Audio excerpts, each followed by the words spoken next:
నమస్కారాలు. మిషన్ శక్తి గౌరవ భాగంలో చైల్డ్ హోమ్స్ చాలా స్ట్రిక్ట్గా ఐడెంటిఫై చేసి ఇవ్వడం జరిగింది. ఏమాత్రం వాళ్ళకి పోలీస్ ఇష్యూస్ ఉన్న పిల్లలందరినీ కూడా అట్మోస్ట్ కేర్తో చూడాలి. చాలామంది చూస్తూ ఉంటారు, మీరు ఎంతో నమ్మకంతో తల్లిదండ్రులు బంధువులు తీసుకొచ్చి దగ్గర పెడతారు. అట్లాగే ఎంప్లాయీస్ ఆఫీసర్స్ అందరూ కూడా చాలా అప్రమత్తంగా ఉండాలి. చిన్నపిల్లల విషయంలో, అడల్ట్స్ గర్ల్స్ విషయంలో చాలా అప్రమత్తంగా ఉండాలి, సెన్సిటైజ్డ్గా ఉండాలి. రావు కొన్ని అలాంటివన్నీ కూడా అప్రమత్తంగా ఉండాలి.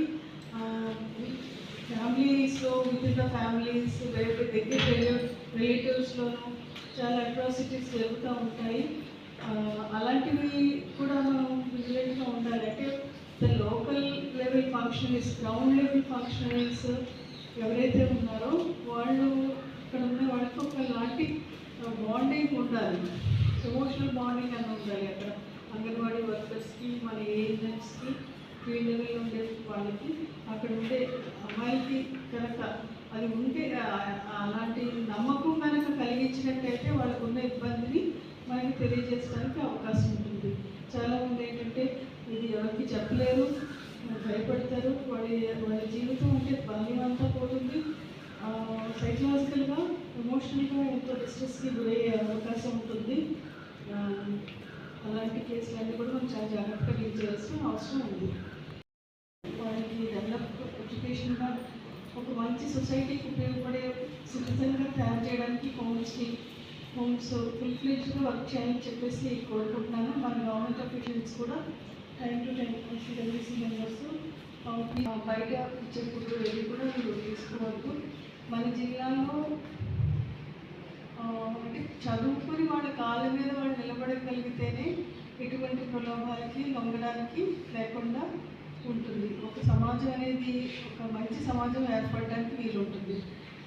ఇప్పుడు మనం కనుక చూస్తే మన జిల్లాలో చాలామంది లైవ్లీహుడ్స్ హౌస్ వైఫ్స్గా పట్టుకుంటే ఇక్కడ కూడా వెళ్ళడానికి ఎంతోమంది రెడీగా ఉన్నారు. అయినప్పటికీ కూడా దుబాయ్ పిల్లల్ని వదిలేసి దుబాయ్ తర్వాత మిడిల్ ఈస్ట్ కంట్రీస్కి వెళ్తుంటే ఆ ఫ్యామిలీ ఏ విధంగా సఫర్ అవుతుంది, ఎన్ని రకాల సోషల్ డిస్ట్రెస్తో మరో మార్గం లేకుండా వెళ్ళిపోతున్నారు. బట్ బ్యాక్ పిల్లలు మోస్ట్ సఫర్ అయ్యేది పిల్లలు.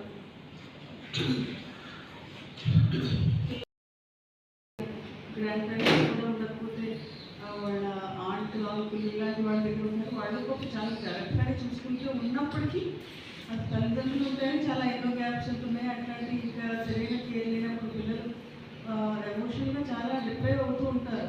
అలౌడ్ కేర్ లేనప్పుడు అందుకే మన దగ్గర హోమ్స్ మన పిల్లలందరినీ వాళ్ళకి ధైర్యం నూరిపోయాలి.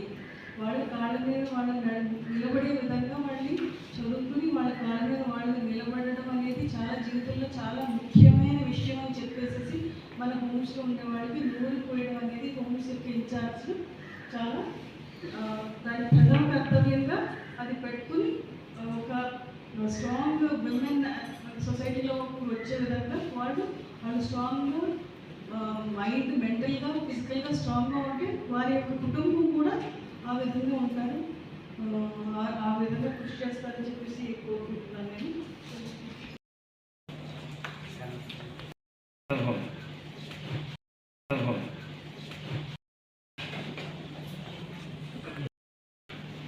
హెర్మోన్